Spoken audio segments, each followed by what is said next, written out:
Herkes yani evdeki kütüphanesindeki fi tarihinde okumuş, artık hiç ilgilenmediği kitapları getirip askıya bırakmak istiyor ama o değil. Biz şöyle yapıyoruz. Bir bağımsız kitap eviyle anlaşıyoruz. Biz diyoruz işte mesela yaz mevsiminde sizde geleceğiz, etkinlik yapacağız.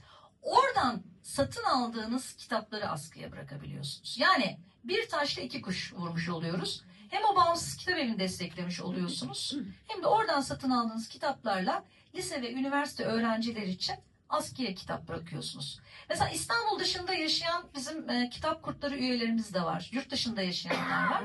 Onlar kitap eviyle direkt iletişime geçiyorlar.